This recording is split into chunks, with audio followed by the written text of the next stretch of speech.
when we last left, everybody had just come out of the hotel and you were heading off to meet the Empress Geisha, I believe. It was. Yeah. Does anybody remember anything else that had happened, or? That we had a painting, and that we also was going to meet the King of the Garden. Were you about to say King of the Garden Gnomes? Yeah, that's who we're meeting. Pretty much. Oh, sorry, no, I was dreaming. Okay. Right. As you're waiting for you come out of the hotel and you head towards a taxi. Even though it's a summer day, the sky clouds over, and then little white flakes start falling from the sky, and then it turns from snow into hail, which everybody seems surprised about, being in the middle of Japan. But then they start hitting the ground with some force, and little steaming vapor comes off them. A woman to your left starts screaming as it's landed on her face, and she's shouting something in Japanese. And Loretta Daniels is our Americanized name. She's called Okita Yumi is our Japanese name. She's like, it's burning, and there's like a lump landed on the back of her hand, like a hailstone, and it's left a nasty burn mark. Grab her and drag her into cover. Yeah, find cover. Right, I'll get under. You drag her under the hotel big awning. Everybody's dashing for cover, holding newspapers above their head and what have you. And it only lasts a few minutes. But yeah, the ground's pelted with hot hail, but it quickly melts. That acid rain, old man, is getting rather excessive. Right. Okay. So, just so we know, should anybody else join the party using the coffins, what password would you use, or what Spiffing. call sign? No. No, it's got to be something that they have to say that's going to make them feel a bit uncomfortable. So I was about, hello, Rosebud. No. Dogs barking can't fly without umbrellas. Oh, yes, very good. Now, where's that from? That rings a bell. Jumping Jack Flash and Whoopi Goldberg. That's right. Ow. No one will guess that. So yeah, dogs barking can't fly without umbrellas. Right, okay. I better me to know that then. Right, so after the hot hail melts, Akita calls for the limousine that's going to take you to the airport, where you're getting picked up by a helicopter.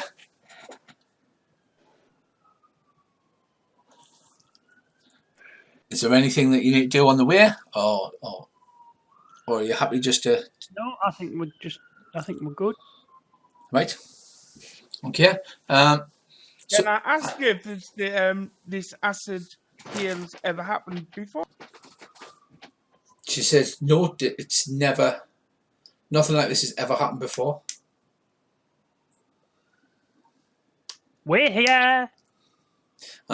You do vaguely remember the technicians saying to her that like the weight was balanced to the microgram, and he didn't know what would happen if he took his dirty great hand cannon instead of a thing. But I'm sure that's fine. That's got nothing to do with it.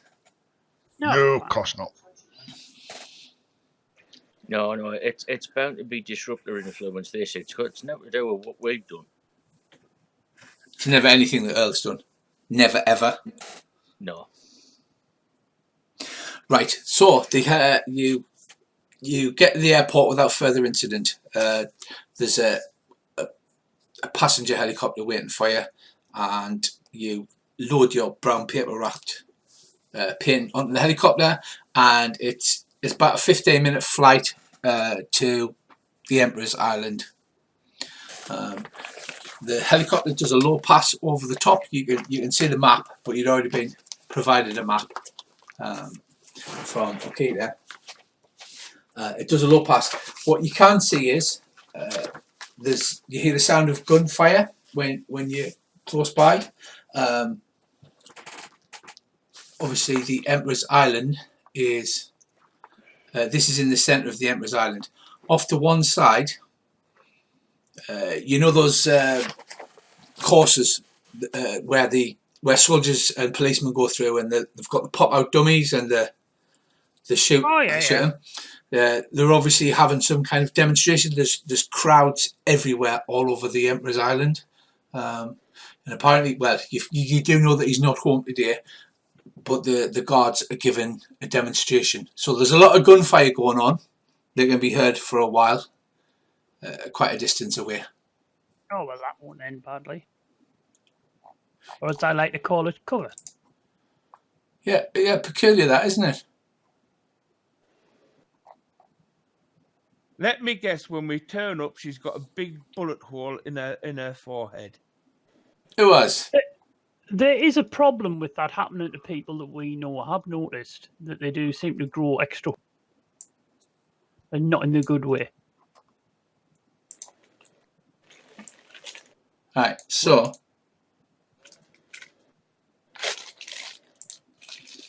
okay, this is the layout of the palace. The Geisha Island is in the centre, and you can see on that there is a helipad off to one side where you're going to land. There's a demonstration here, and they've got one of those courses set up with lots of gunfire going on. There's a lot of crowds watching, and it seems like a highly convenient way to have lots of gunfire going on.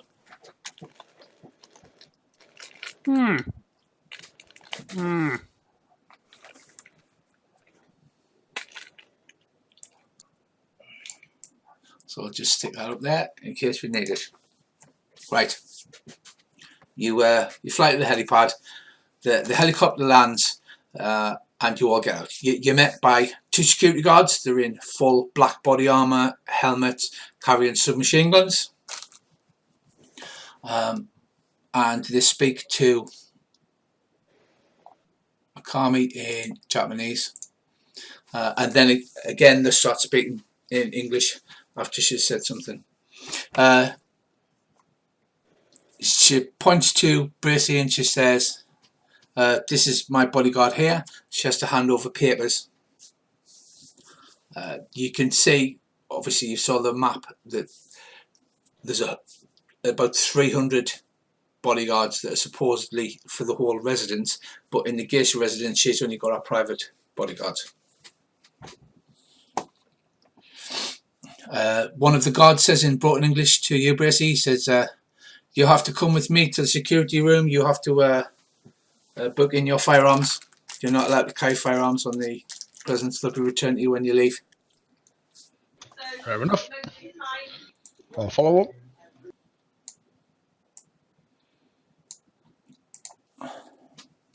That's the kind of gear they're wearing. Right, so Bracy is led off to the security room. Right, the rest of you, this is right there. You walk so far along the path together, and then Bracy peels off with one of the guards, leaving one of the guards with you lot. You're taken to the main lounge. You're shown in. It's got like Japanese futons and a small table in the middle. The guard says someone will be along to speak to you shortly, and then he stands in the corner looking impressive with his submachine gun and body armour.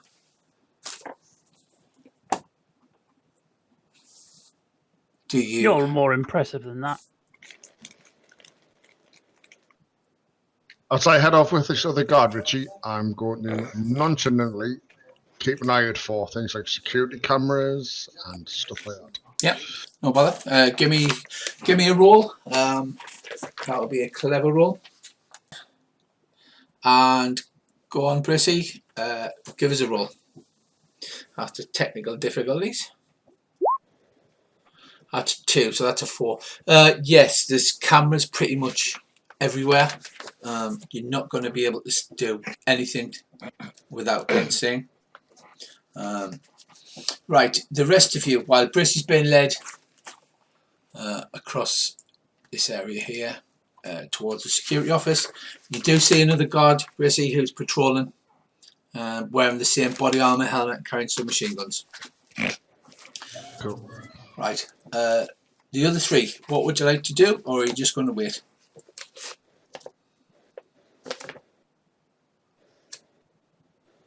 I will wait patiently and look around. I'll have a look around the room, see if I can spot any surveillance devices. There's a very obvious camera up in the corner. The whole place just seems like, obviously it's the Emperor's Palace, so it's pretty much the most secure place you're going to find in the whole of Japan. Right, shortly there is a geisha comes in with a tea tray. She's got the white face paint, the Japanese robes, and she's got the black black hair all tied up in the fancy pose. And she comes in with the tea tray. She sets it down on the floor, kneels in front, and she says, "My mistress will be along shortly. In the meantime, would you please take some tea?" And begins to pour the tea out for you. I will take the tea because it's tea. It is tea. Are you sure it's just tea? I'll be able to tell in a second. Right, okay, what does that mean? I look If I for... start choking and fall over, then it's not just tea. Right, okay, so you're going to take a good swig of the tea, eh? I'm going to drink the tea. Okay. Because tea's brilliant. Tea is awesome. Davey, Andy, you're offered a small brown cup of tea. I'll take a small sip. Do I notice anything strange about the tea? That would be a careful roll. Actually, if you open your character sheet, you can roll straight off your character sheet. But you can just do it yourself.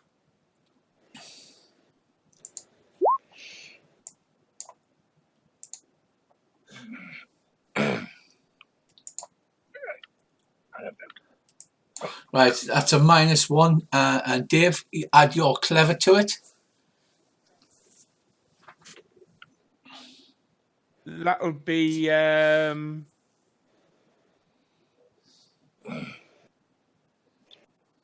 2. And that'll be a 3 for me.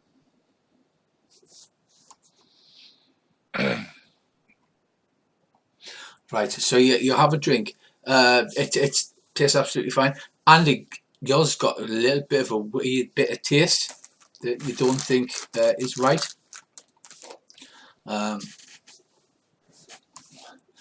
Akita takes hers, just drinks, she bars, and then the geisha lady like faffs on getting the tea ready. Right, Brissy, you arrive at the security room. Good. There's a desk. Behind the desk is a load of monitors with all the security cameras. You can see security cameras everywhere. The guy behind the desk, they don't seem to be taking much notice of you or holding you in any kind of high regard, even though you're the ones carrying the guns. He's got a small tablet behind him set up, and there's 2 teams of Japanese baseball players playing baseball. The guy that comes in with you, he's talking to the other guy. The other guy, even though he's supposed to be working, like keeps looking around, looking at the tablet to see the thing. He says something in Japanese. The 2 of them are having a conversation, guessing something like, "Oh, what's the score? How's it going?" They're both seem incredibly rapt on this. You see all of the security cameras, and you see, as this is slightly out of sync, you see this geisha woman, just before she comes into the room, she takes out a little bottle and then pours something into the tea. The guy says, "Oh, Gaijin, you need to sign a form and put your gun there." But as he does it, he turns around to look at the tablet. Right. Now, bear in mind when you're thinking about it, because I know we play RuneQuest, Don't think of it as RuneQuest, think of it as John Wick. Okay? Because when we did combat last session, not that I'm saying there has to be combat, but you think of it as one person onto one person, and it's all great on success rolls. But he does look kind of distracted. The other guy's like comes up, leans forward as he's watching this baseball game. Right. Were we carrying any sort of comms devices? Nobody stated that unless somebody spends a fate point, in which case, of course, you were carrying comms devices. I wouldn't leave home without a comms device, and neither would the Yeah, rest Earl of my goes, team. that's a stupid idea. Well, I believe I do even have a thing for my... I can't find my character sheet now. Where have you hidden it?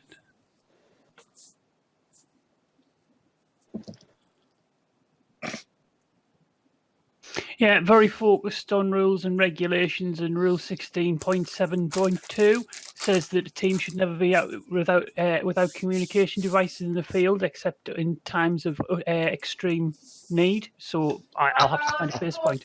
Yeah, right. So yes, you do have comm devices.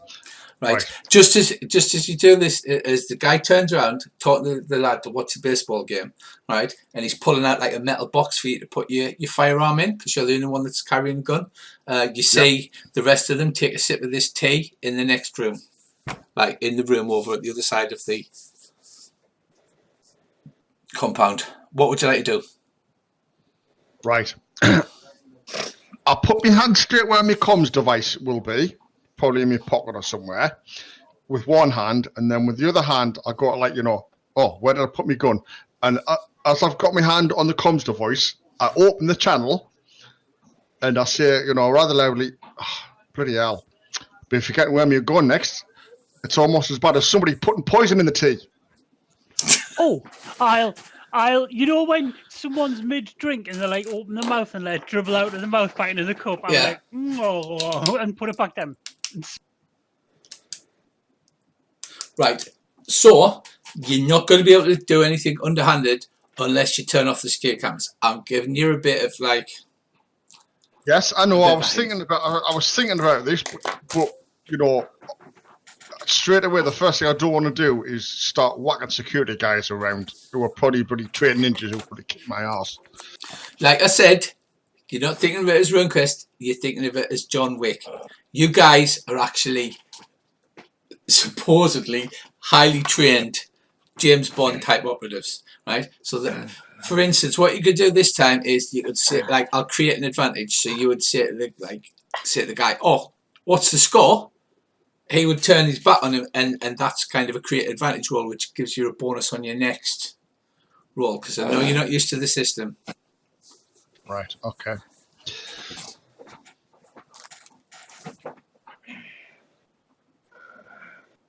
And you can spend fate points to increase your rolls after everybody's rolled in the statement of intent, and that then you can actually say, right, I'll spend a fate point and I'll increase my roll, or I'll re-roll, or whatever.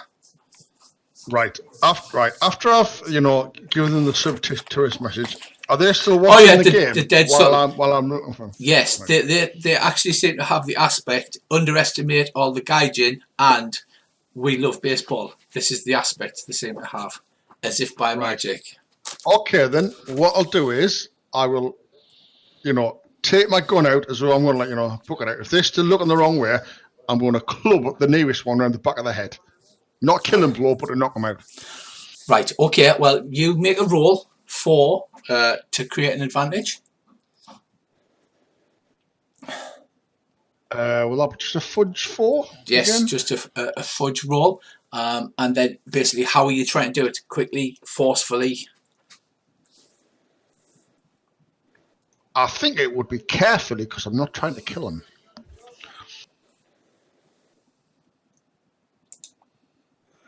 Oh, terrible. Right, well, I got a 0. So, you've also got a 0, is that right?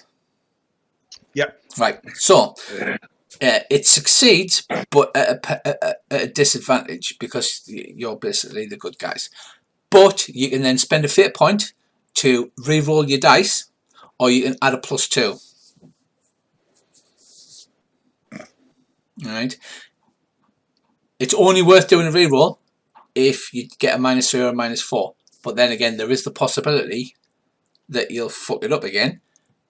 If you spend a fate point for the +2, like you would say, right, I'll use my life isn't the action star. This is exactly the kind of thing that Arnold Schwarzenegger would get into. You would spend a fate point and get a +2. That would make you like 2 ahead. Go on, then I'll use a fate point. Right, so are you doing a reroll or are you just going to take the +2? I'll just take the +2 and I've put my coin in the pile. Right, so you carefully go to cock it, you line it up. Just as you do that, there's a roar from the crowd on the iPad. The guy hits a home run. Both of them lean forward, so you now have a free advantage of +2, so you can make a roll. So which one are you going for? The one behind the desk, or are you going for the closest one, I suppose. right? So what kind of attack do you want to make? I just want to knock him out. I don't want. I'm deliberately not trying to kill him. Right. Okay. So just give us a roll. Again, what approach are you going to be using? You're carefully going to aim and wrap him on the side of the head. Yeah. Right. So that'll be a +2. Right. Go ahead. I just rolled. Got a -1, but I've got careful 3. So.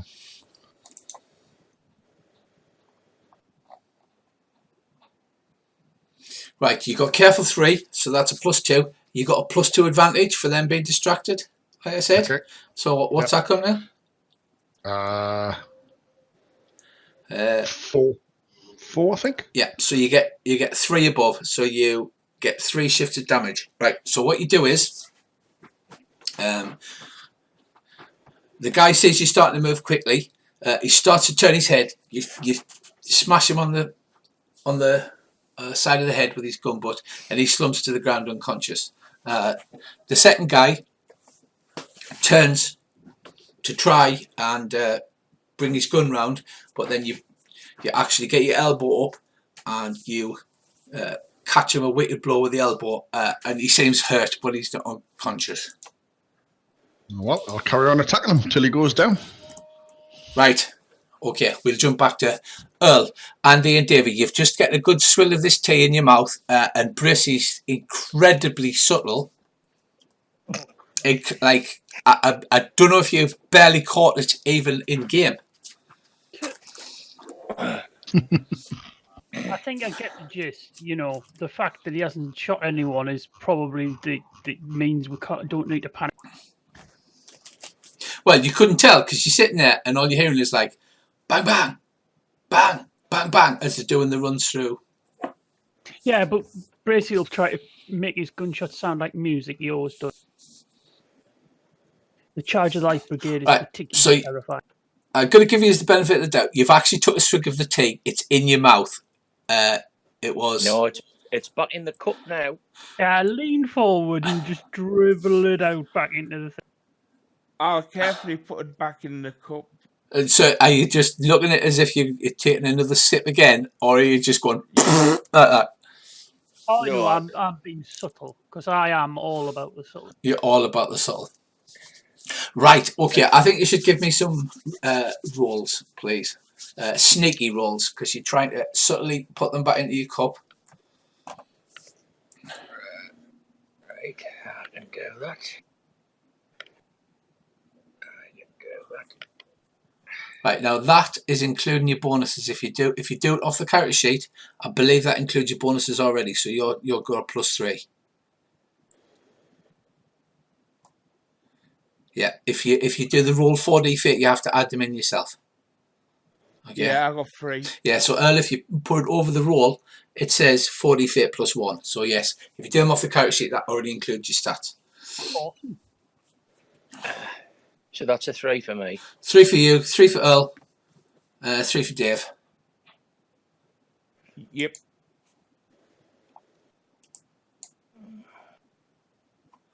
Right, the geisha lady does not notice this because she's pretty terrible at it, apparently. She's too busy tidying her cups up. Right, we jump back. Bracey, you've just cold cocked one. The other one's trying to raise his gun. You've elbowed him with the other end. He's got like a brick bruise on his chin now. So you get to go first. What would you like to do? I will try and knock him out again. Right, you are going to try and knock him out. How? I'll go for an elbow. Well, I'll try and incapacitate. I'll go for either an elbow or a side hand strike to his throat. Right. Is that a flashy attack? A forceful attack? It sounds quite flashy.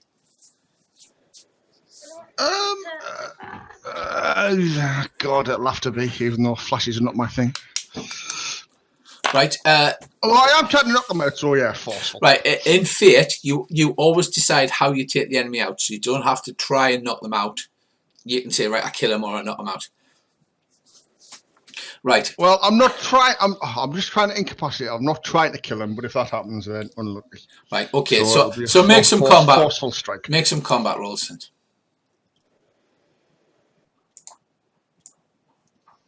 That'll be a +1. And I get a +1 as well. So you get the advantage, but a small penalty. So the guy comes at you. He swings his gun round. You bring your left hand round. You chop him in the side of the throat. As you do, he lifts the barrel up and it catches you under the chin, and you see stars. So, but he does go down. However, I'm going to invoke your no enemy left behind. So you can either spend a fate point, or you basically get your gun and you put a bullet through both of their heads. Because your aspect is never leave an enemy alive. He's not technically an enemy, though. No, he was trying to cuddle you unconscious. That's what he was doing. So, would you like to spend a fate point, or are you just going to put a bullet through their heads?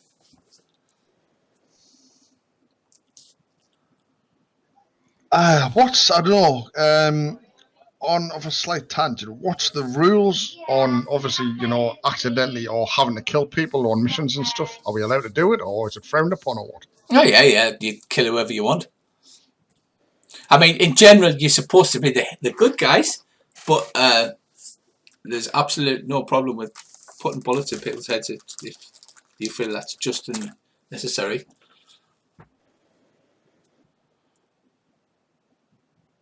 All right. But if you shoot both of them in the head, I give you a fate point. They're dead now, aren't they? Why did we even say that was an option? 3 fate points. Yeah, there you go. Yeah. So, as you can see by the little diagram there, they've got helmets on. So, Brissy literally sticks his gun in their ear, pulls the trigger, blam. There's just you hit two gunshot retorts, guys, closer than obviously the gunfire that's going off left, right, and centre and everywhere.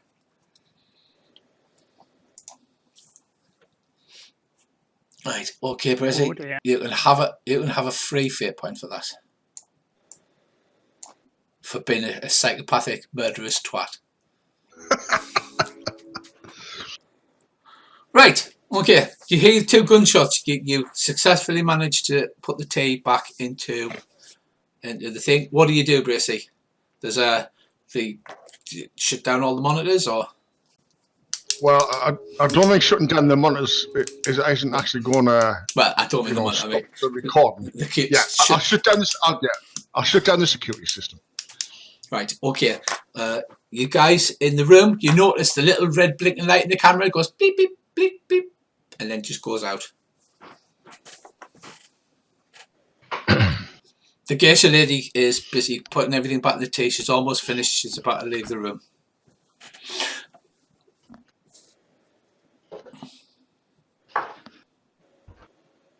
What would you like to do? I'll turn around to the geisha and say, "Excuse me, do you have any ginger snaps?" She just looks confused and says, "No guidance, son." Ginger snap. snap, ginger, and I'll start putting me, you know, as if I was dunking. For the tea, ginger snap. Ginger snap. She's Ginger. she just looks at you, shakes her, Ginger snap. shakes her It head. goes in the tea and the ginger.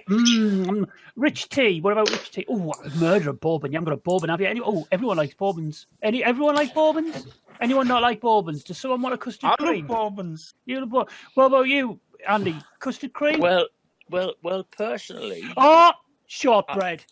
Got to I be was shortbread. yes, exactly, shortbread, and I shall attempt while having this conversation to sidle around and get between the geisha and the door. You have to remember there's a security guard there still with an SMG who's standing at the doorway. Yeah, I know, but I'm trying to make it look nonchalant, as though All I'm right. just sort of quite animated. That seems quite sneaky to me, so give us a sneaky roll. Right. Give it a sneaky roll. Just give us a second. I love that, Brizzy. This is what your aspect is, and then you're like, Evil, Rich. right. So, Andy, dead cash, which is poor. Andy literally sticks his hand behind his back in that nonchalantly walk pose, Whistle, isn't he? almost whistling off key, and tries to get behind the door. The guard actually looks suspicious and takes half a step forward. They do get a bit dribbly though, and so he looks at us while I'm talking to him because I'm gesticulating while You're gesticulating wildly, right? That seems quite a flashy approach as well, I think. So give us a flashy roll. I'm not flashy. What? That is really not flashy. Like a -4. Right, his eye flicked here for a second, but he seems to be moving forward to Andy, and he says, "Hey, you, stop that!" and starts pulling his gun forward. No. You don't want one of them pink wafers, I say, stepping forward and accelerating as I'm getting towards him. What you actually want is a Garibaldi, and then I shall kick him in the bollocks. I will throw the saucer in his eyes to give him a distraction, like a frisbee. Right. Okay. So who's quickest here? Andy, what's your quick? My quick's 1. Right. 2. Right. I want. Earl, go ahead. Earl throws the saucer in his face. And hopefully that will distract him. So what do I do? Quick. Yeah, that's a quick. Oh, you get 4. I get 0. Right. So you hurl the hot tea. It strikes him right in the eyes. They're not wearing goggles, so he screams and lets the gun drop down on the sling and reaches for his eyes. Just as he does that, Andy runs up and takes a mighty swing into his bollocks. So what kind of attack are we talking here?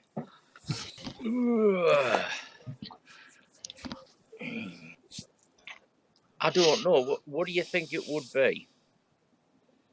It's hardly sneaky, is it? I think it's either going to be forceful if you're really going for it, or perhaps flashy because it's quite amusing, or quick. Oh, we'll go for flashy.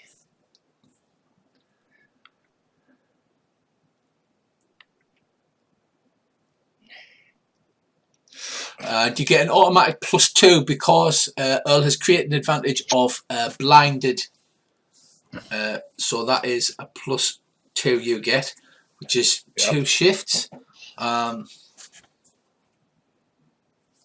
mean, I'm not trying to kill him. I just want to put him out of action. Oh yeah, you catch him a good blow in the bollocks, and he literally falls over double and collapses to the ground. Jolly good. What's the geisha doing? She looks quite shocked at this. I'll say, hello. At least he didn't say fly light. I haven't got there yet, but I'm working on it. Where you think you're going? She drops the tin. She goes, no, please, and then reaches behind and pulls a long hairpin out.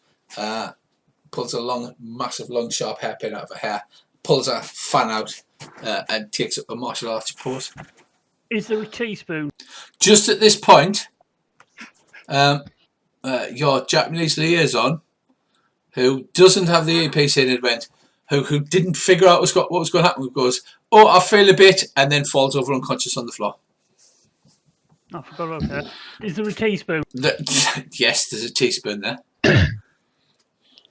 I will look at her and say, and use clever to explain how many ways I can kill her with a teaspoon, and that we only want to try and forgo her attacks. Okay, go ahead.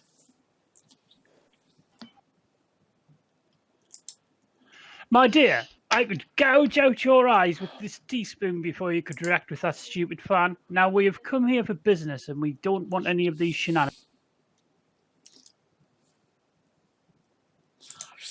Right. I am going to spend one of my fate points, and I'm going to do a reroll on that one.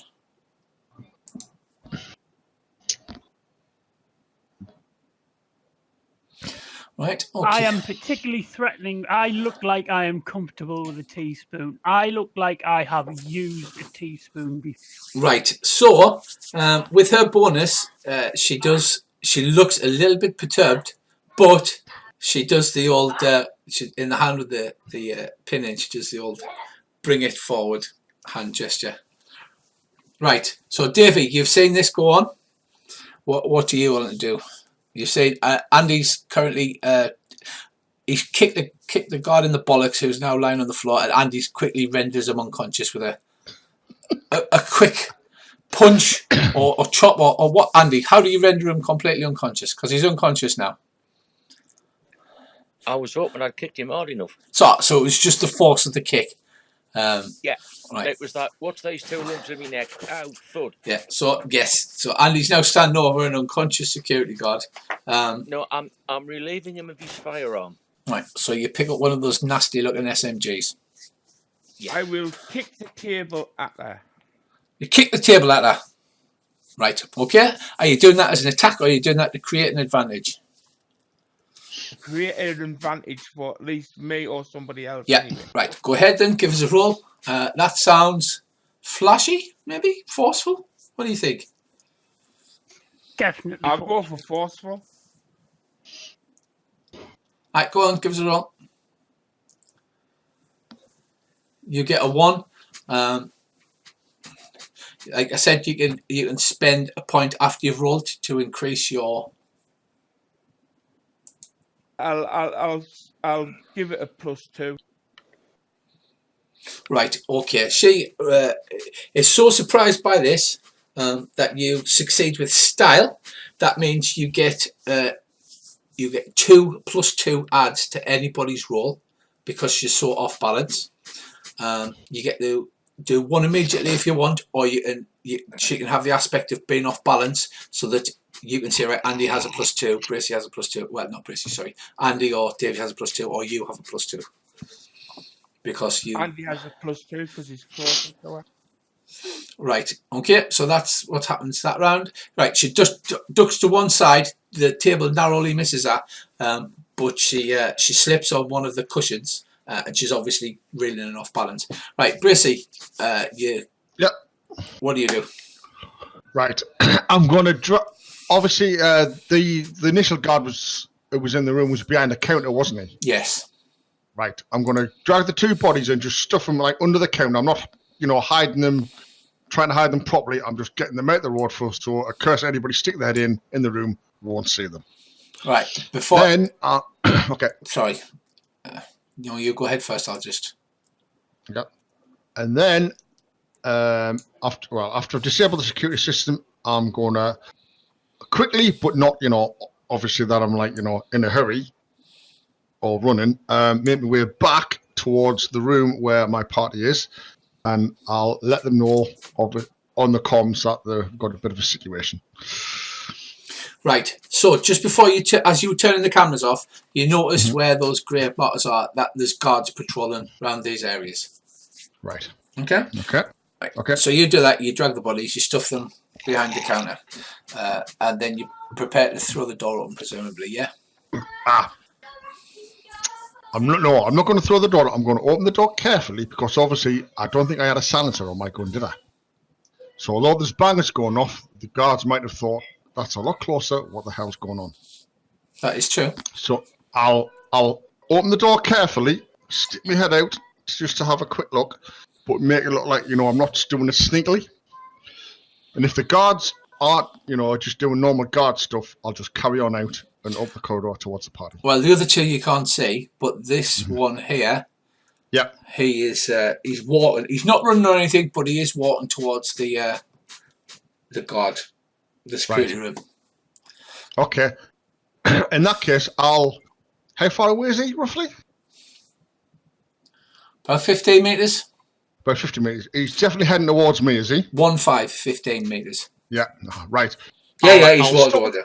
Right, I'll stop in the doorway and look back over my shoulder and like start talking to nobody in particular, as if I'm talking to the guards who are in the room. Right. Okay. And then I'll just make up some random crap. And then as he gets closer, within a couple of meters, I'll make like a really big sighing sound, and then I'll walk back into the room and let the door go. Right. And then I'm gonna nip behind the door. Right. Okay. Right. So next up we have Andy, Davey, and Earls. Sorry. Right. Your quicknesses, please, because I know Earls is 2 and Dave's is 1. No, mine's 2. Quickness is 1. Andy 1. Earl is 2. Yeah. And Dave's 2. Dave 2. Right. So Dave, Earl, who wants to go first? Actually, no. Dave was the last person to actually kick the table, putting her off balance. She looks like she's going to go all Kill Bill on your ass. So I will use my dead shot ability to throw a spoon onto her forehead and knock her out. right, you can use this +2 as well because the Dave created for free. I will. Right. Okay. So your dead shot ability does what? I don't know. I think it gives you another +2, doesn't it? I believe so, yes. Yes, because she's not a normal mook, so you will have to roll. Add 2 for your dead shot and add 2 for your advantage. So do I just roll the bones and then add 4 to the result? Yes. 5. Right, so she will roll to see what happens. And she's off balance. She's off balance, that's right, you get the +2. She got a 1, so that's 4 shifts. Right, so what were you trying to do with the spoon? I'm going to throw it onto a temple. You know when people throw playing cards? I'm going to do the same, but with a spoon. Right, okay. You hit her. You hit her on the temple. She takes a 4 shift consequence, which is going to be dazed brackets spoon. So you do indeed flick the spoon at a light bullseye and bash her off her temple, and she looks. She's not badly hurt, but she is certainly off balance and confused. Yes. I'll calmly pick up another teaspoon. She looks. Oh no! I'll pick up 3 and fan them out the way in one hand. The way she's got to. Okay, she looks. Put your hands up, baby. I can do this all day. She looks confused. She looks like she's seen caught a little bit. Right. Okay. So next up we have Andy. What would you like to do? She called your mum a Welshman. Right. Once I've retrieved, or once I've relieved this guard of his submachine gun, presuming I think that Earl's kind of got this teaspoon lark covered. Now, does the door open into the room or out the corridor? Or is it one of them there's like the Japanese doors? paper slidey Japanese doors. I don't think it's bulletproof paper. No, I suspect Probably it isn't. I was going to put myself in front of the door to stop her getting out. Right. And to stop anybody else getting in. So just maybe a little talk on where you want to be. Right, hang on. Where's the door? Is the door about There's one there and there's one here. Right, well, I think I probably want to be Lime juice. there, Right, okay. pretty much. Right, Andy moves in and blocks the door, leaving you to face off against her. Right, although she is dazed and confused, she does come running in to do a martial arts kick and take a mighty swing at you. She does a flashy kick. I will attempt to dodge. Right, so she has a success of 3. I will dodge. Can I use a fate point to aid that? You can do if you can. You can invoke that bonus. Dave's still got another +2. I will invoke Dave's bonus and dodge out the way. Right, so that's going to be a quick defense. 5 altogether. Right, she does the all. Her leg shoots up. You swiftly pull your head to one side, and she does that high kick thing that would have kicked you right in the eye, but you managed to get out of the way. I will the spoons in my hand. I will grasp them into like so the spoon ends are poking out the end of my fist, and I'm going to Wolverine into her throat. Right. Spoons. Right, so actually, Dave acted, you've acted, Andy's acted. I think I will back to Bracey now. Yeah. Yeah. Bracey, what's your quick? 1. Submarine. Right, okay. You've stepped out the door. The guy is definitely looking suspicious. He's half raised his gun and he's walking towards you. He shouts something to you in Japanese, and then in very bad English goes, "Hey, Gaijin, hand up."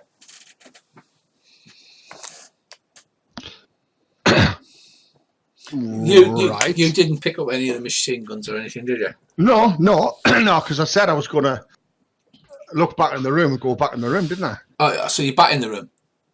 Yeah, what I said was I was going to wait till he starts coming towards us, then I was going to look over my shoulder as though I'm talking to somebody, right? Then go back into the room. I've got you. Okay, so he walks up to this door here.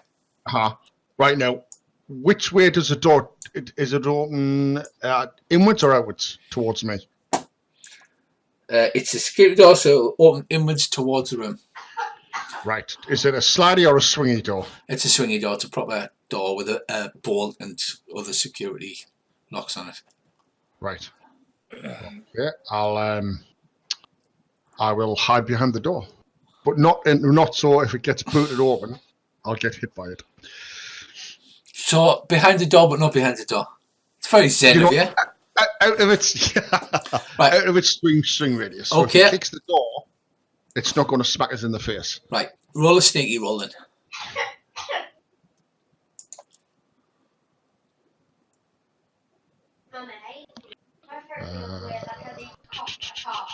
3. Right, I get a +1. So you hide behind the door that isn't the door. Very zen. The guy walks into the room, pushes the door open. He's got his gun half raised, but he's not like in a firing position. And he walks in and goes, "Hey," and then looks about. Obviously, the guy should be behind the desk and he can't see him. Right. Okay. What I should have said was, last time was I draw my gun as well. You can draw your gun. It's okay. It's a free action. Yeah. I shoot him in the side of the head. Right. Okay. To knock him out by any chance? I carefully shoot him between the ears. Right. Okay. So firstly, give us a roll. Sorry, you rolled what on your sneaky? 3. So that's a 3. 2. Yeah. So you get a +2 bonus advantage because you've created the advantage of surprise attack. Not now. That's what the advantage is called. Not now, Kato. So roll and you get the +2. 4, 6. Sorry, I have to do this.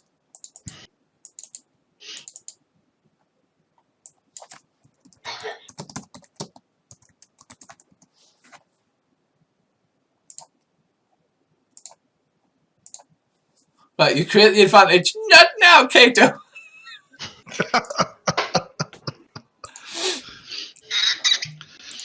Right, so you got a what, sorry? 6. Oof, a 6 shift. Right, that's going to be pretty bad to beat, to be honest.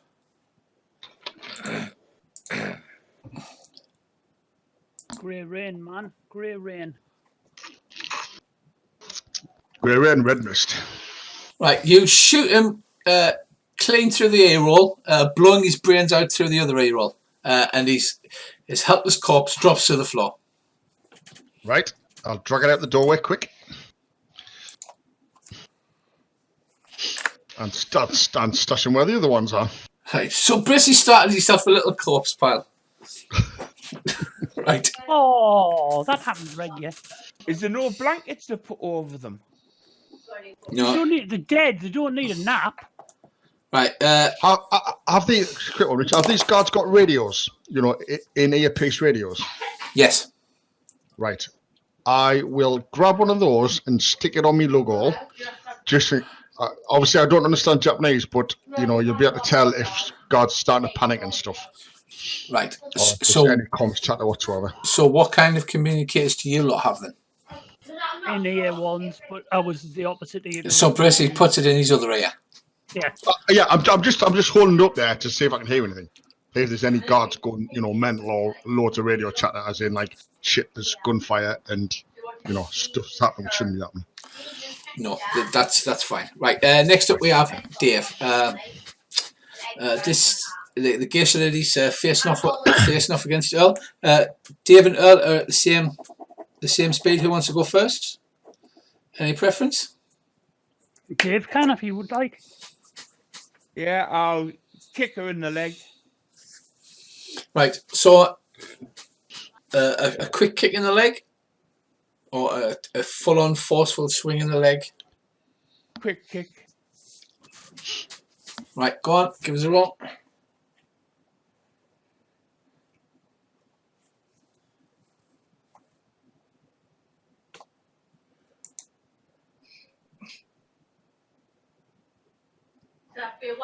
Oh, damn. Right.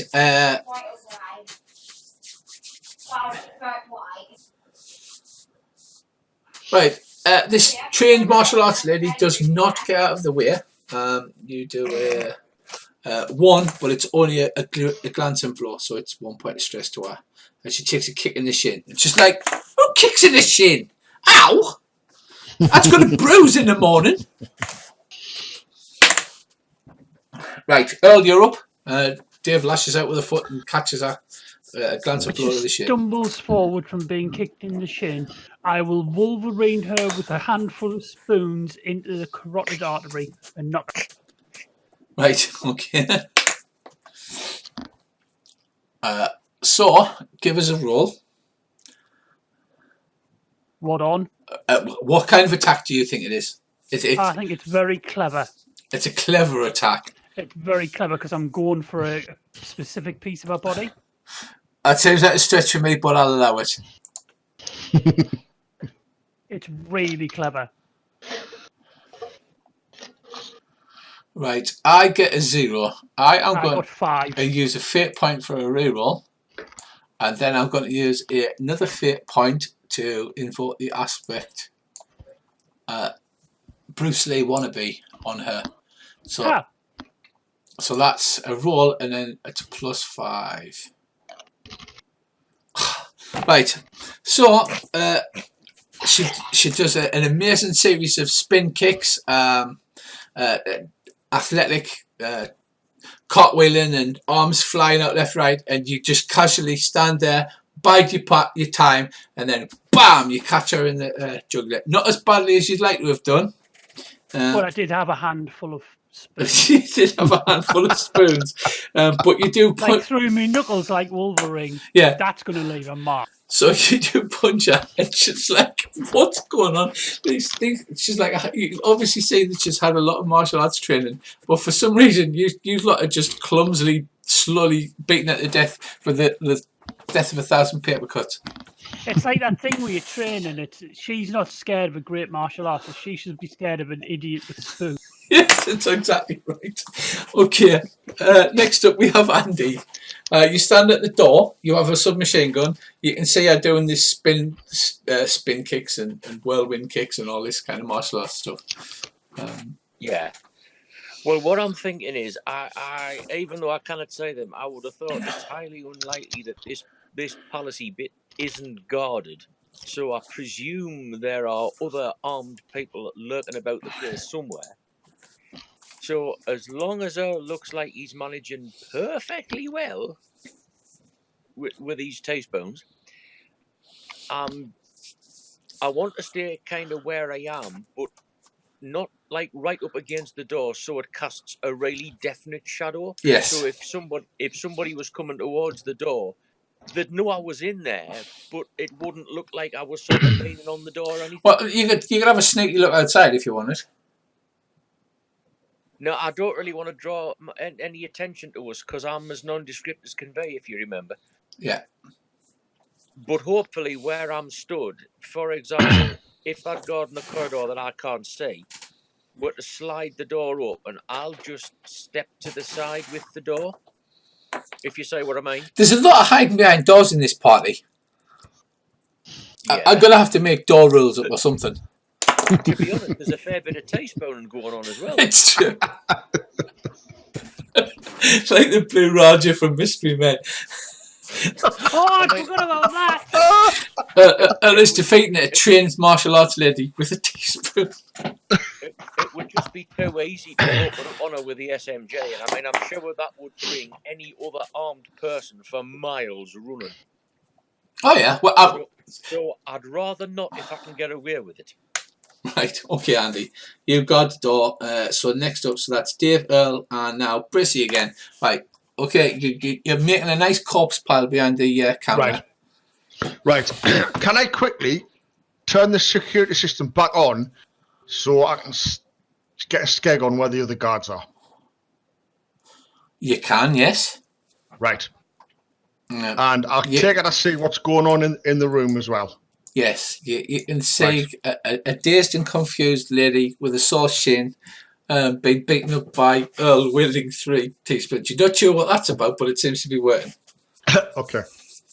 Right. I'll get on that. Once I spot where the guards are, I'll get onto my comms and let the lads know where the guards are, in relation to their positions. Right, okay. So you can see, well, you can't see, but Bracey tells you where those two great guards are. Mm-hmm. And then I will pop the system off again, and then I will casually make my way out towards the lads. Right, so you can move up to by the jetty, basically, up this way. Cool. Right. Okay. And right, we are back to martial arts lady is going to. She's going to try and stab you with the enormous hairpin, which is a flashy attack. She's going to flashy attack you. Huh, I'm quick. Right, okay, go ahead.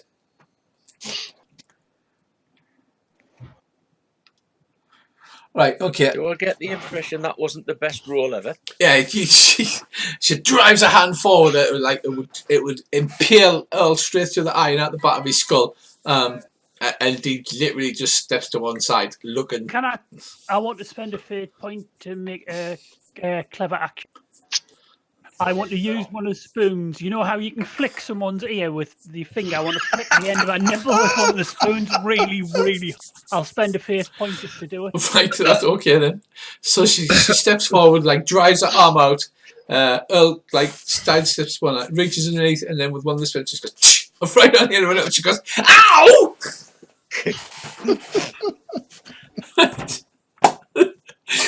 Oh God.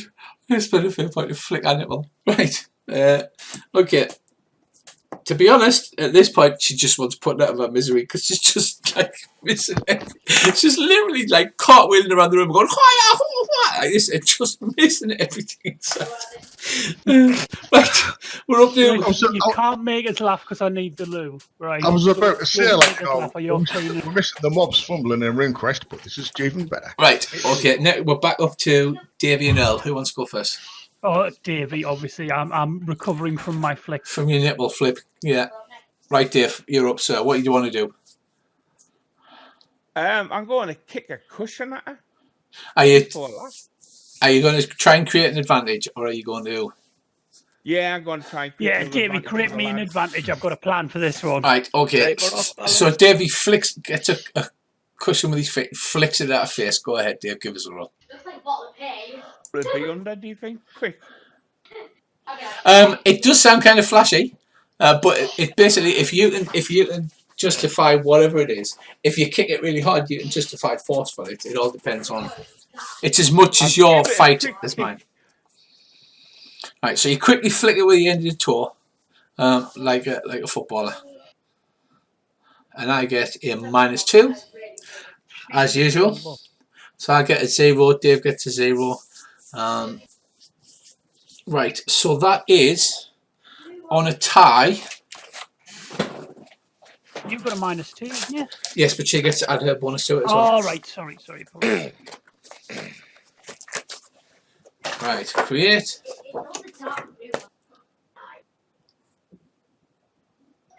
Right, get a boost if creating your treat a success if you're looking for existing. Right, so Dave, you get a temporary boost, which is you get a +2 on an action.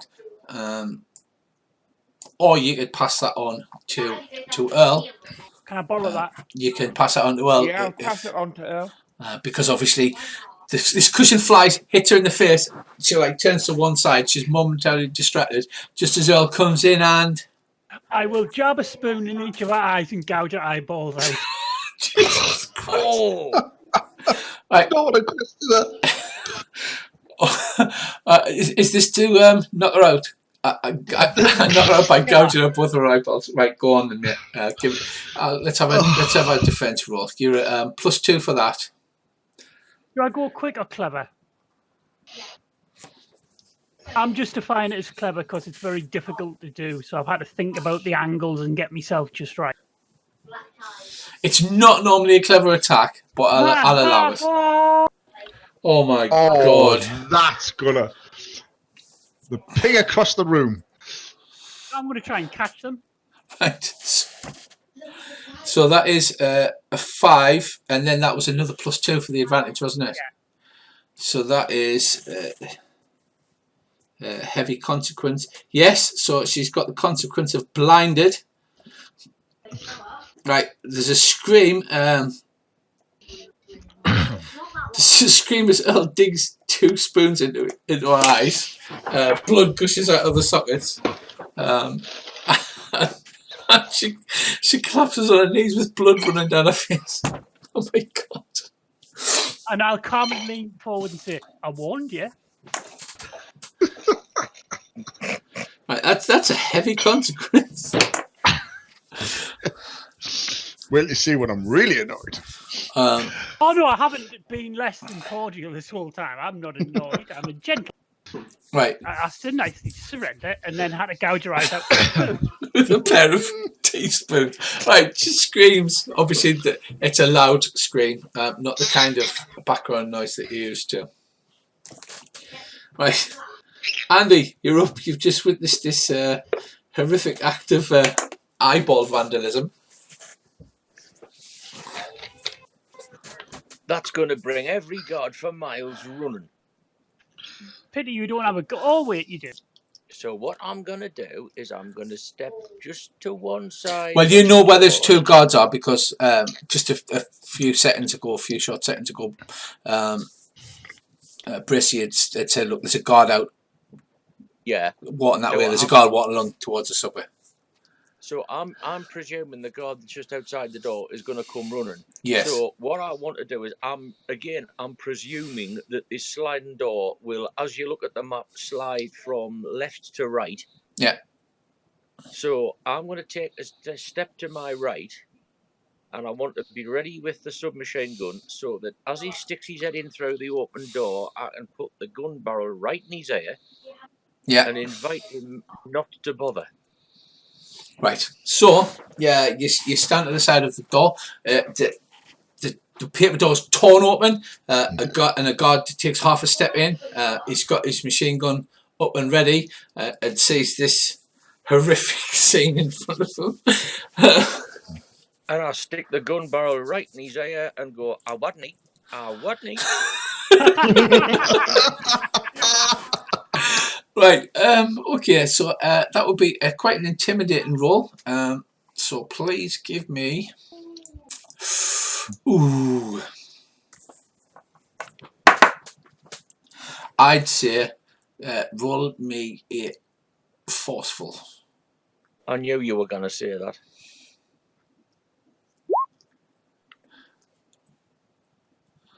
Right. Hey, actually, for me, that's not bad. That's not a bad roll. Yeah. So Not forceful.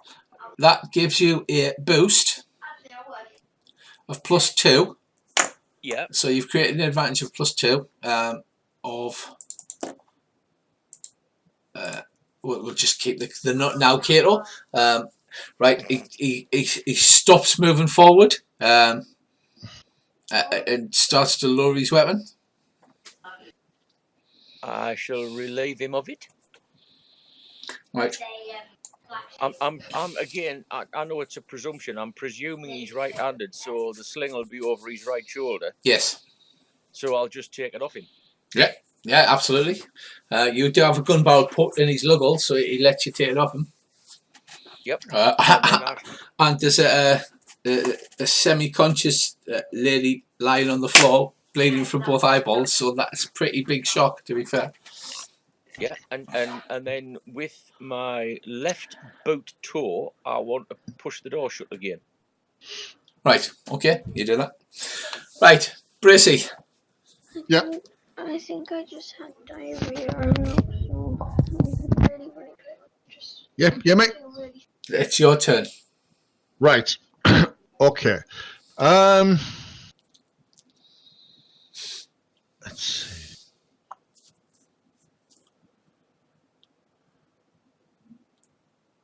Which way am I going? I'm just going to move my token so I can see.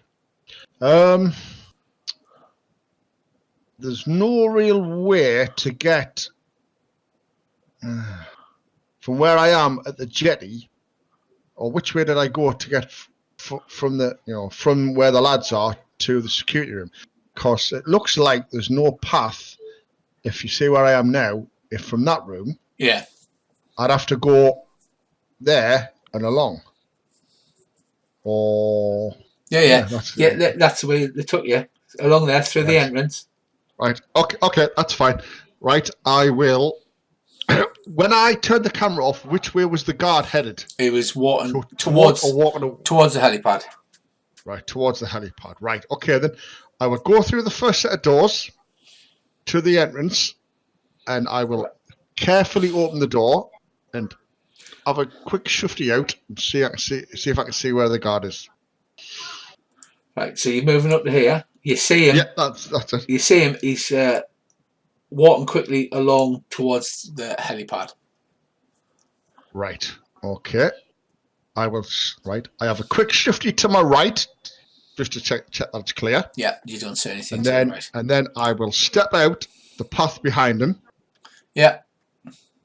Now, how far away is he? Right, you've got the scale there. He's about 10 meters away at the moment. About 10 meters away. Okay. Does he look like he's heading towards the room where the lads are? Yes, it looks like he's moving towards them with some haste now. Right. I can't really see you did hear a scream a few seconds ago. A blood-curdling, terrifying scream. Right. Is he going to have to go like down? An eye-watering scream. An eye-watering scream. Yeah. Is he going to have to go like down to here and down that way to get in the door? Because I can't see if there's... Yes, he is. Right. He's going to have to go around the outside. Okay. What I'll do is I'll draw a bead on him and I will head down the path after him. And Right, so that sounds like a careful create an advantage of surprise attack to me. I will carefully create an advantage. A surprise attack because you're drawing a bead on him, you're aiming, you're a sniper. Yeah. This is your kind of shit. Yeah. Go on then. Let's see how successful you Ooh. So that's a +1. No, that's a -1 because you got -2. -1. You can re-roll or you can spend a fate point invoking your 80s action point, your 80s action star, or some other reason. Or do you have a stunt you can use? Stunt. I'll spend a fate point invoking me 80s action movie hero thing. And so do you want that to be a re-roll or a +2? A +2. Right, so that gives you a shift of 1. Right. And as soon as I've got a good shot, pop. Right, okay, so you've got an advantage. You've got a surprise advantage, so roll at +2 for the advantage, and then you can spend another fate point and get another +2 if you want. What will be a careful shot? Yes, because you carefully aimed at him. Oh, it's a 4 anyway, so that should be good enough. It's a 4. A 4. It's a great shot. Bam. It is a great shot. That actually shoots him in the base of the neck, just underneath where his helmet is. He literally doesn't know what hits him, and he just falls dead to the ground. Good. I will get up to the body, and that's going to be quite messy, isn't it? I'll drag him into the nearest bit of cover. Yeah, there's a looks. Yeah. Whether that be round to where the lads are in the room, or I don't know if there's any big bushes or anything. There's a bush there. Look, you can dump them in there. Yeah, I'll dump them in there. Then I'll get in the comms and let the lads know that I'm coming in. I'll go to the door. Don't shoot me. Right. Okay. So you've dealt with all the guards. She passes out due to blood loss on the floor. Your contact is passed out due to tea imbibing on the floor. I've just thought actually of a really bad thing about this Hopping Universes thing. It's just like, yeah, just leave it. It's not my universe. Right, so you get on the comms. Bracey tells you that he's taken out the remainder of the guards.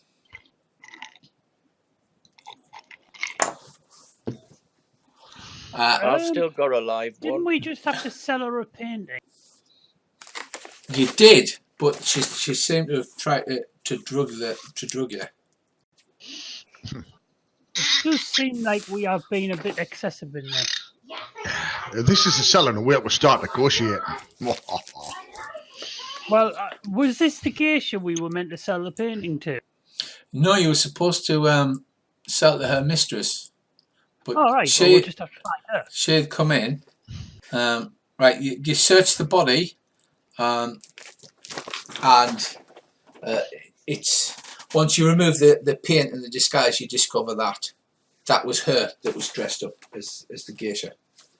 Oh, the person we meant to sell the painting to. Yes. Oops. Oh. I- She's not dead though. I'll try and wake up and say, do She's- you want to buy a painting? Oh. She's not quite dead. Just go. Do you want to look at this paint? Oh, wait. Yeah, look at the artistry. You can't. Right. Give us your hand. Have a feel of this frame.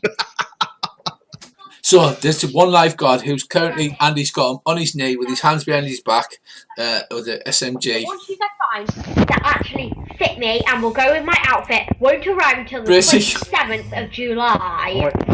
Hang on. Right, sorry about yeah. What? It's Right. because the girls are coming on loud. That's all.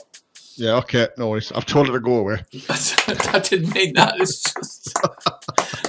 She's going to be internet famous now for the she's the kid for the 27th of July. Right, so, what do you want to do? Like I said, guard on his knee, hands behind his back, looking horrified at the carnage. an unconscious Geisha lady with half of her makeup rubbed off with 2 spoons sticking out of her eyes. And Earl, have you got a spare spoon? This one's still alive. Oh, he might know things. Who speaks Japanese? Oh, I look at this unconscious translator. Oh. I will search her and look for a vial with the Japanese word for antidote written on. right, you do find a small ceramic bottle with a cork in, but it's not marked antidote or anything, and it's mostly empty. You're guessing that that's what she drugged the tea with.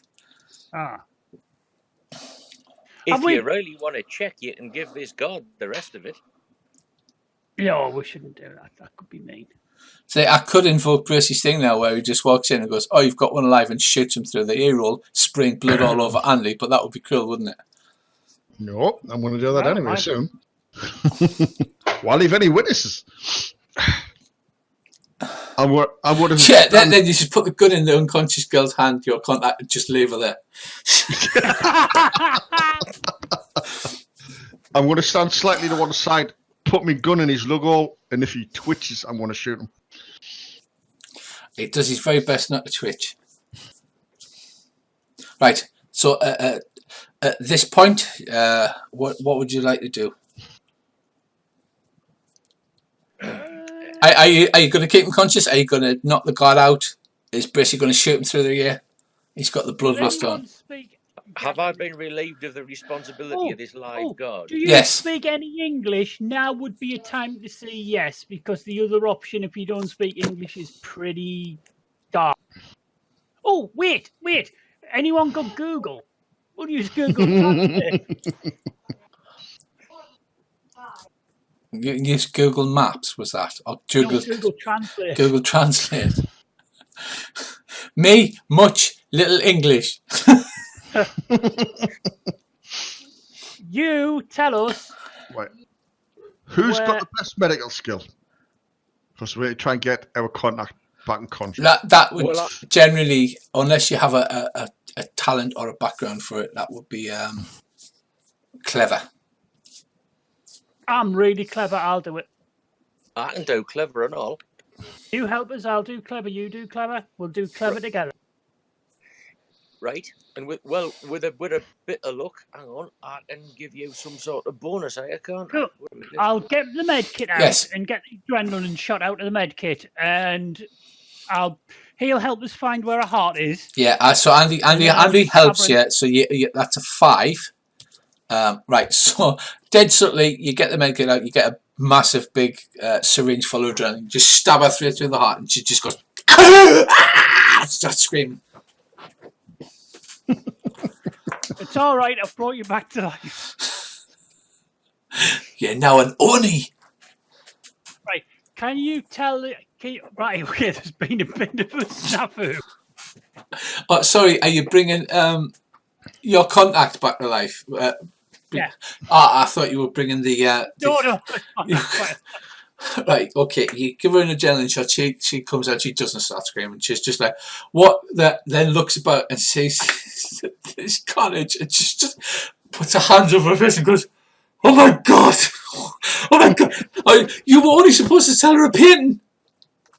She poisoned you. And then she turned into Mrs. Lee and went all a bit mentalist, so we kind of... Bracey did it. It wasn't. He's right, Hen. It wasn't he us. She started it. It's nothing to worry about. Did you at least get the information? No, it's all right. We can't speak her language. So what I'm going to do is I'm going to bring her back, and you can persuade her to talk. I'll persuade her to talk to you. What information did we need again? You're looking for any information on Monkton. Right, okay. I suggest you gag her first. We won't be able to talk then. Right. Well, no, but you won't wake up screaming. I'll get the other adrenaline shot out. Hang on. Is there any morphine in the med kit? It might sort of... Oh, yeah. The pain in the I'll eye. put a little bit of morphine in there. I'll mix the morphine and the adrenaline again. I'm going to spend a fate point, right? I'm going to mix morphine with adrenaline. It's like a top shelf cocktail. so you make morph adrenaline. Point is hard again. You don't. About there. Oh, okay. Stop. Right, okay. With that, Andy as Nurse Andy as medical assistant. Go on then. Give us a clever roll. Hang on. All right. So 3, 5, 6 for Andy. So that's a fantastic result. Right. Okay.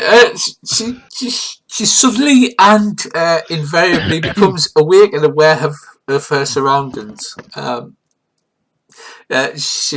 She starts to scream as she realizes that you've gouged out her eyes with spoons.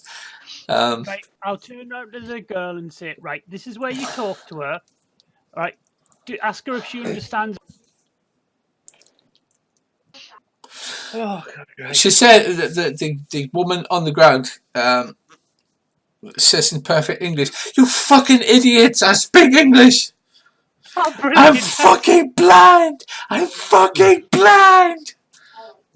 I warned you what would happen. Right, anyway, I've got your eyes and you can have them put back in, right? That's easy done. Like, we could probably do that, to be honest. Have a bash at it. And next time you serve tea, bring biscuits.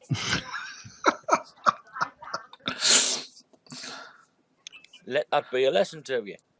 So, what's this guy? Moncton. Tell us about Moncton. Or I'm going to see if human eyeballs taste the same as sheep eyeballs. Right. Okay. That's. And I still have a spoon. That's a forceful creating advantage. So give us a forceful roll. I cannot believe we just did that. I can't believe you just did that. Is anybody helping you, Will? I might need a bit of help. I'm not particularly forceful. I'm not the person to ask in this case. I'm sorry. Yeah, but if you're helping, you can get an automatic +1 for each person helping. So you all like poker with forks or whatever, or somebody can roll to create an advantage. I'll help. Actually, that's amazing for me. Right. So how do you help in persuading this poor blind lady? Are you leaving this guard conscious? This one who's looking at you as you like stabbing people with needles and. Do we need this guy? I've handed him over to Bracey, so I'm letting the professional look after him now. Bracey just said we need him. I've said no. I mean, that I'll means that Bracey's now going to put him to sleep. I'll wait until the next series of gunshots from whatever they're doing, and I put one through his ears. Right. Okay. Right. You casually brutally murder somebody in cold blood. She says, "What was that? It sounded like you just brutally murdered somebody in cold blood." Yeah, misfire. I'll just give a symbol. Oops.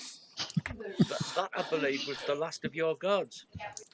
She says, all right, don't kill me. Just there's a communicator in my bedroom. It's in the wardrobe. It's hidden behind a panel. It's automatically set for the correct parallel. Jolly good. Someone go and get that. Right. I keep an eye on her. How are we actually going to get out of here? Have we got to recall this helicopter, or is the helicopter? The helicopter's sitting on the pad. Right. Is the pilot still in the helicopter? Yes. Right. Okay. But he's just somebody who's been hired. Oh yeah, I know. But I was just wondering if the helicopter had gone, if we need to call it back. If needs be, professional vehicle thief here. Yes, Andy can fly the helicopter. Okay, fair enough. If you needed to shoot the helicopter pilot in the head for no reason whatsoever. Don't tempt me. Can I suggest that whoever goes to retrieve this communicator, I'm presuming that the front of it will list the parallel, write the parallel down on a bit of paper in case anything happens to the communicator, and then when we go back home, we can go there direct next. Right. Okay. So who's going to go and search for the? She points. It's down here. It's in that room. Well, I can go if you like. I mean, I seem a bit surplus to requirements otherwise. I wouldn't go alone though, Andy. I'll go with Andy. Right. How big are these SMGs, Rich? Would I be able to get it inside my coat, or is it MP5 size, or is it bigger? It's MP5 size. Right. So could I get it in my coat jacket without being too obvious? You can go under your coat jacket, yeah. Right. I'll whip the MP5, get it under my coat jacket, and take a couple of clips as well with us. Right. Right. I'll never get mine in me sporran. So you've moved down to this room. Yeah, hang on.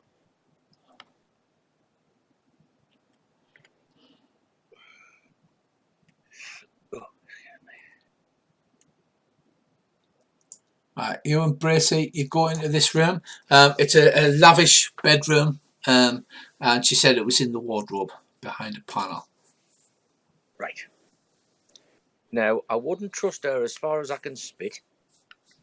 So I need to have a carefully cleverly shufty at this wardrobe for traps. Yes, you can carefully search or you can cleverly search. I think I shall cleverly search. Right, okay. Because she seems to be the sort of person that would have something. And Bracy can help you even if he wants. Yeah, I hope he does. That's a 0. If he does indeed cleverly help, is that correct? You don't have to roll, Bracy. If you want to create an advantage to give a +2, you can, or you can just say you're helping and add a +1 to Andy's roll, bringing it to a 0. Right. You help. You do actually find some kind of trap, but because of your mediocre roll, you're not sure what it is. I believe Davey is the tinker expert. Is that correct, Dave? Yeah. So you do find some kind of trap. Well, why don't we shout Davey up on the comms and get him to come and have a look at it? Because we we'll can do show that. him where it is, and then hopefully he can tell us what it is. I'll You pop over forgot- and have a good look at this, a clever look at this trap. See what it is. I'll turn around to the girl and see. You forgot to mention the trap. Now, which one of your eyeballs is Bracy going to eat first? Which one do you want him to eat first? The left eyeball or the right eye? She cries tears of blood. You're maniacs! You're all fucking maniacs! Oh, no, that's nothing. If you don't tell us what the trap, I'm not going to tell you what he's going to do to your eye socket. She says, there's a small atomic device underneath the house that goes off if you don't press the right side first, then the left side. Work it out yourselves. I don't trust her. If I just threatened to be skull humped, I would probably lie just for the nuke to go. Yeah, pretty much. So that would be left side, then right side. Well, actually, hang on. Before we do that, can we at this point see this communicator? You can't. It's behind the secret panel, which has got the trap next to the atomic device. Right. Well, what do you reckon? What she said or the reverse? What do you reckon, Dave? Well, Dave's cleverly examining the trap. Don't you get a bonus as well for things like that? Yeah. Is that a stunt or are you spending a fate point? I think I'll spend a fate point. Because if it's a stunt, you can invoke it for free once per session, I believe. Oh well, I'll do a stunt then. Invoke it for free. Right. What does your stunt say?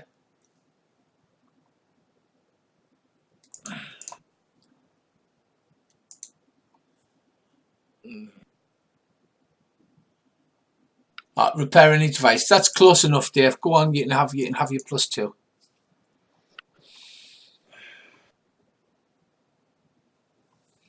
Right. So that's a 5.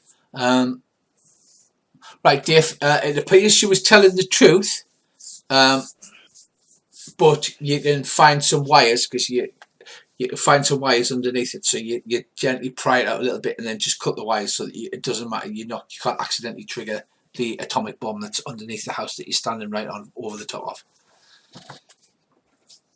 Right, so You push it open, and it's basically a big computer console thing with like a 40-inch TV sort of panel. There's no you can't pick it up. It looks like it's set into the wall.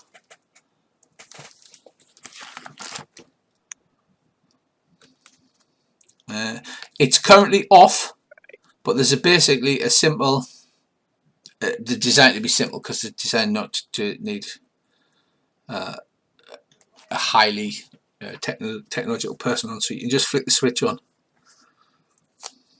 Yeah, so it doesn't have on what parallel it's set to then? Yes, it's set to 007387 London. I'll copy it. Copy the number down. And then tell you why? as well. And then why don't we switch it straight off again, leg it, and we'll go back home and then straight to that parallel. Because hopefully that way he won't be expecting one. Yes. Can't leave this bitch alive though. Well, no. It would be a shame if that atomic device goes off after we've gone, wouldn't it? Davey, you're evil. Would be terrible. Is that what you're planning on rigging, Dave?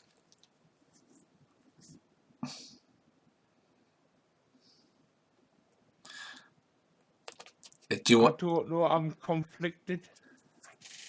Why don't I just shoot her under the chin and make it look like suicide?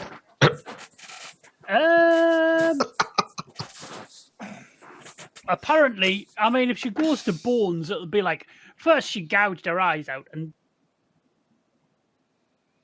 I was being sarcastic. all right. Right. You can change the dial because the TPV is pre-programmed. Remember, so you contact 00 and pass the message on, and they say, right, we'll send you. We'll reprogram the TPV. We'll just send you this code, basically. So like a ticker tape thing starts fading out with little punch cards. Yes, that's it. You're going to drive a trans-universal bus with punch cards. It's very old school. You see, it's hard to hack a punch card. She says, right, feed that into the slot, and you need to contact one Harry Fairfax. He's our agent on that parallel, and he's at the Hilton Tavern in the Maze, and a picture comes up on screen. And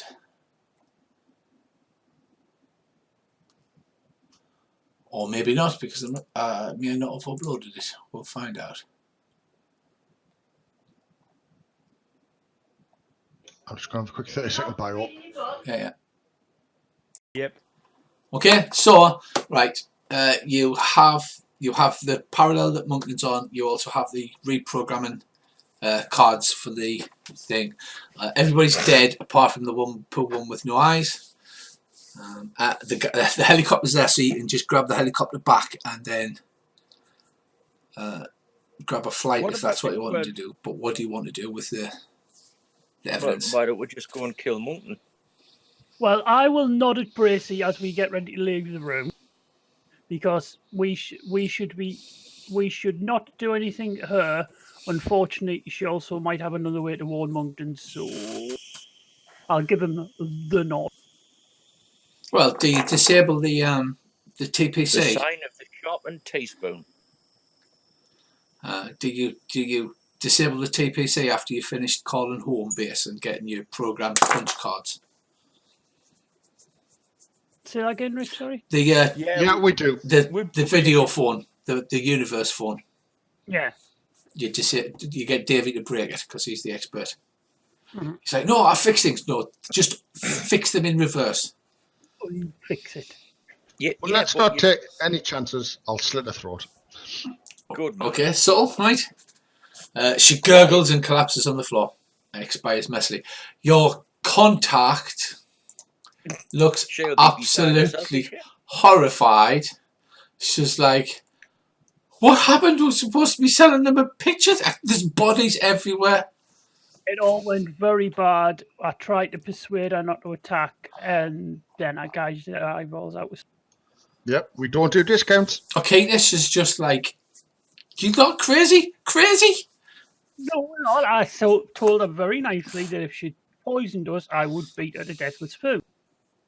Well, I said I'd gouge her eyes out with spoons, so then we'll beat her up and gouge her eyeballs out with spoons. I mean, Do you think it's worth He's a man of his word.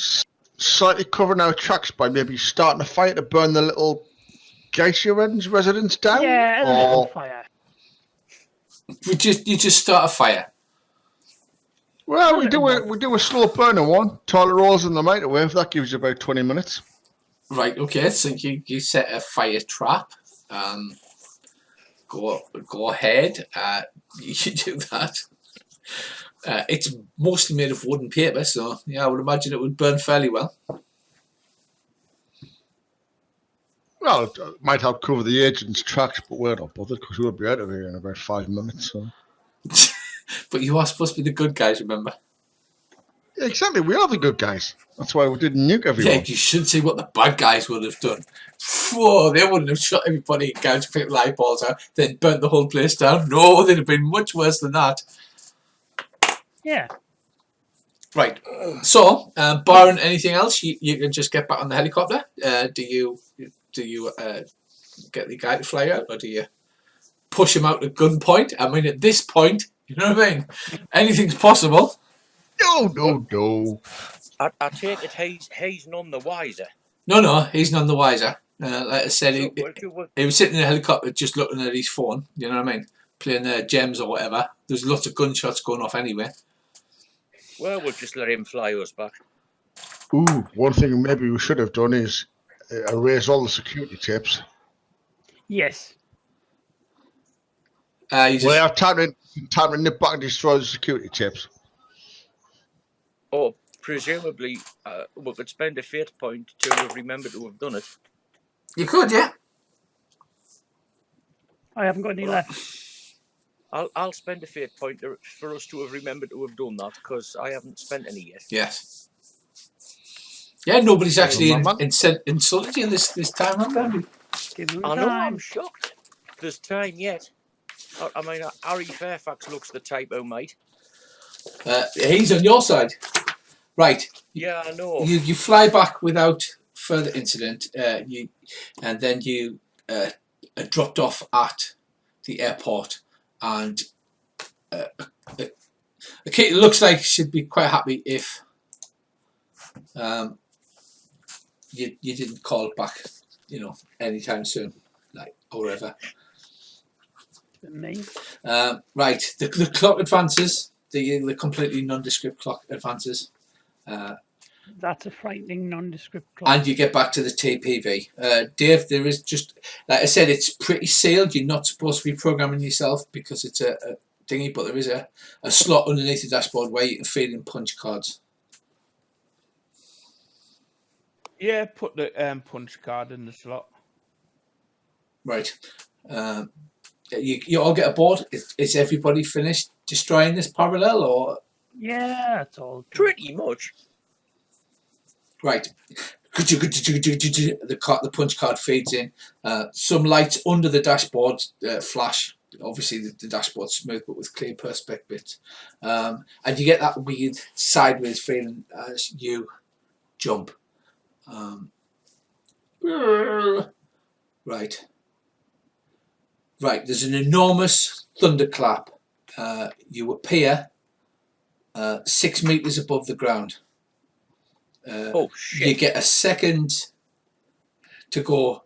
What the? And the TBV crashes to the ground. And can everybody please make me a forceful roll? Oh, great!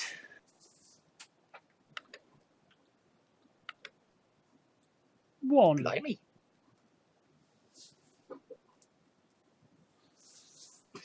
Oh, I don't think I've got forceful.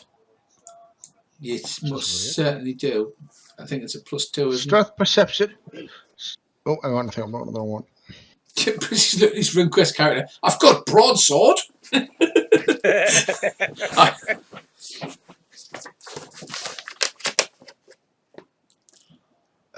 Just roll 4D Fate. I bet, and I'll find it. For No, I don't know what's happened to my character sheet, but it's gone all weird. Oh, because you're looking at your little token one. That's why. Oh no, yours has gone follow tape. Yeah, untech it. You've got forceful of 2. You had the fallout. You had the fallout thing ticked. Ah, okay, sorry. I wonder if that's what happened to Andy's as well. I'm just going to double check that. No, Andy's is normal. Andy's just isn't working then. It's a 0 A then. 0. Right. The TPV crashes to the ground. There's a metallic scream as it lands on a large pointy rock, which tears up through the bottom of the TPV. Everybody other than Andy is thrown violently forward, and the bash their heads off the consoles or the side things and things like that, and they're knocked unconscious. Andy, you're left by yourself. You're very shaken. You're thrown forward, but you manage to put your arm in the way, so you bounce off your arm. You look around. Everybody else has been knocked unconscious, and then there's a little red light blinking on the console in front of you, and the computer readout says. It goes and slowly types out in the DOS prompt. It says main power plant suffered catastrophic damage, implosion within 8, and then the 8 changes and it goes 5, then it goes 7, then it goes 6, then it goes 8, and there's a little countdown. Right, can I spend a fate point to have enough time to drag them all clear? Well, it does. It looks like it's going to take a few minutes because the power really is building up. Right. Well, in that case, I'd drag them all clear, and as much of the equipment and med kits and weapons and all the bits that aren't bolted on as I can get. Right. Because if we're walking home, we might need some kit. Right. So you literally grab as much as you can and take it to. Luckily, it says implosion, so hopefully it shouldn't spread debris everywhere. I don't suppose it's got an off button, has it? It hasn't. It's got a go button and a little slot that you didn't realise until Davey had to feed punch cards into it. Oh, hang on.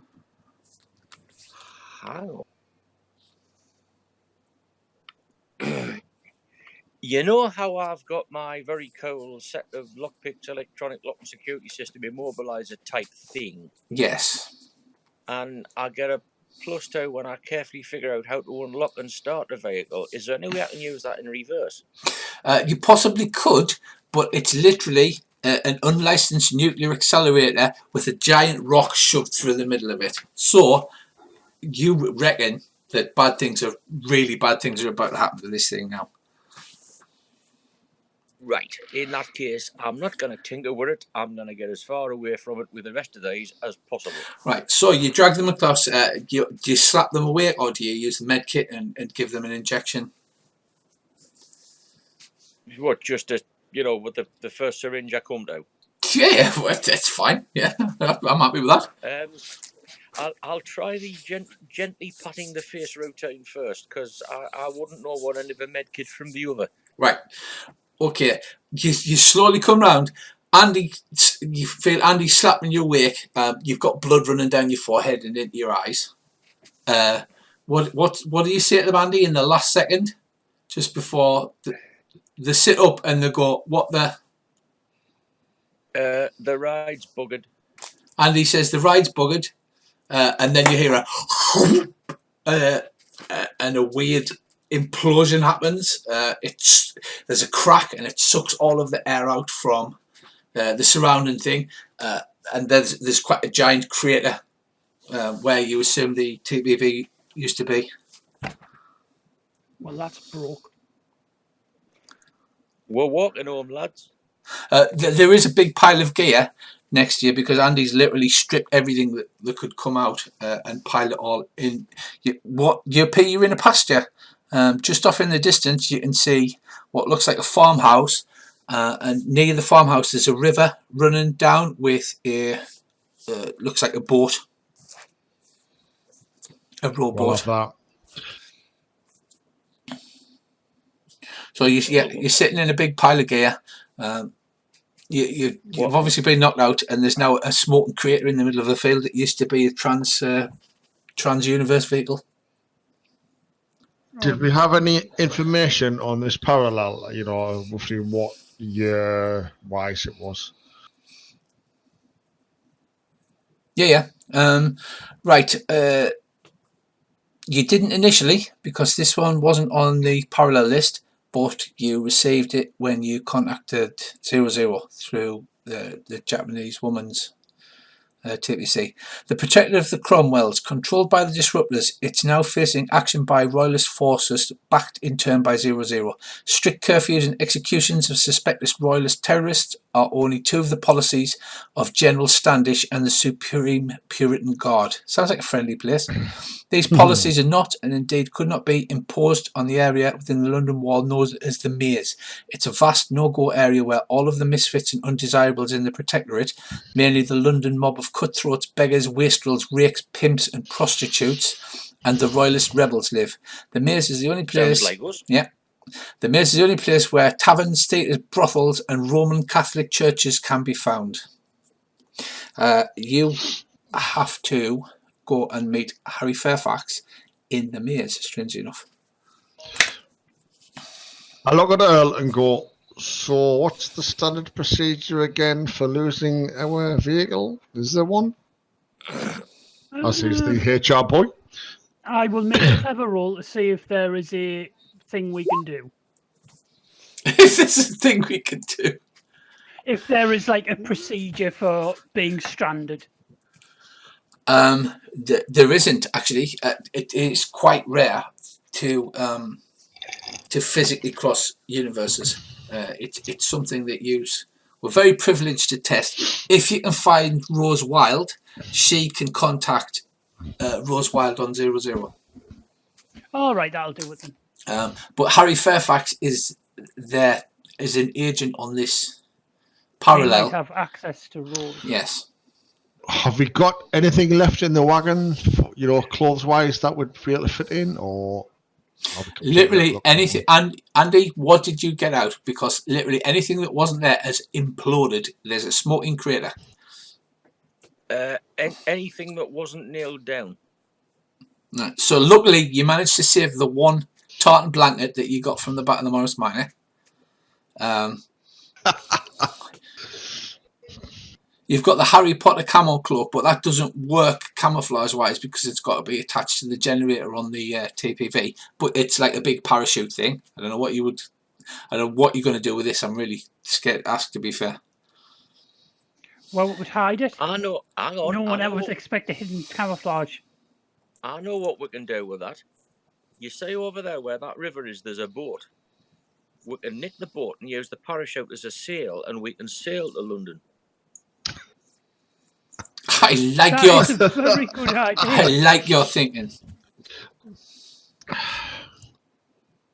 How far away is this house? It's about 40-50 metres away. You're in a pasture next to this farmhouse.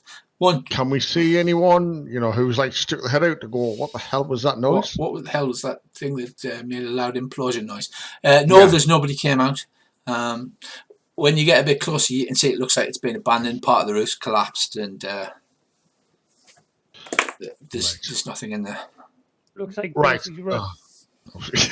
I mean, I don't hanging around till this Puritan Guard comes trotting past. Yeah.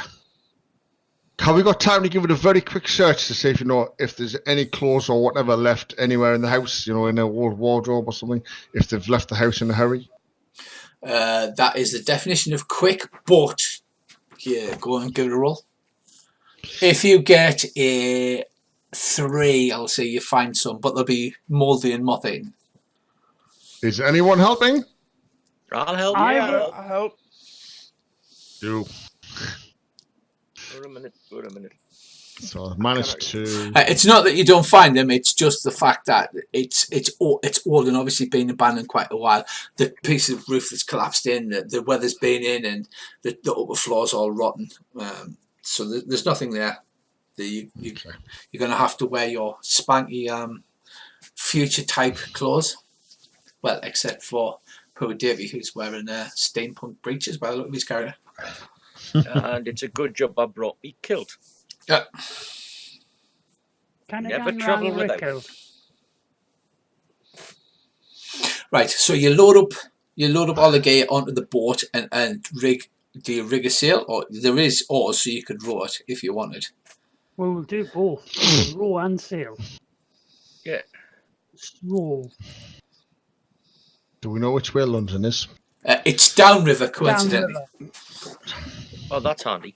It is handy that it's the one happy thing that's happened here. Eerily handy. So if anybody needs to make use of a spare pair of trousers, you can have mine, because I have got my kilt, and as Billy Connolly would put it, me wee badger handbag.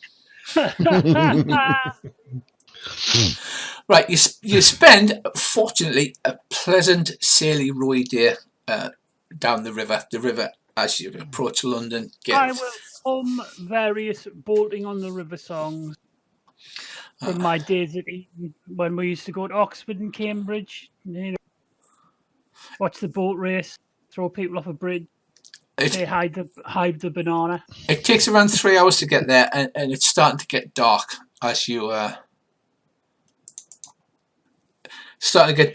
you arrive at London. Make sure we stay on our side of the river. Someone keep an eye out on the right-hand side of the boat for the white line. Okay. Right, so you arrive at London. You're sailing down the Thames. The Mears is literally the hive of scum and villainy, and all you have to do is get past the Tower of London to get to it. Unfortunately, as you are sailing down the road, you see searchlight beams crisscrossing backwards and forwards in front of you across the water. Oh, we should not go through.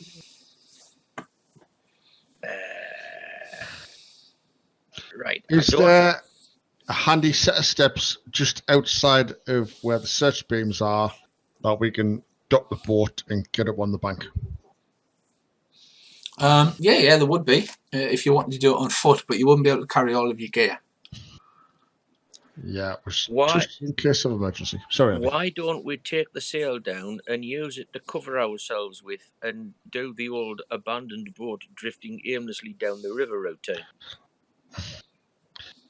Could do, but if the guards are anybody like me, I just fill it full of holes. That'd be my way of searching it. You're helpful like that, aren't you? You know, these weapons we got, are they silenced? They're not silent, but they are pretty silent. The fire a concentrated beam of sonic sound. The problem is that they tend to make bits of people explode.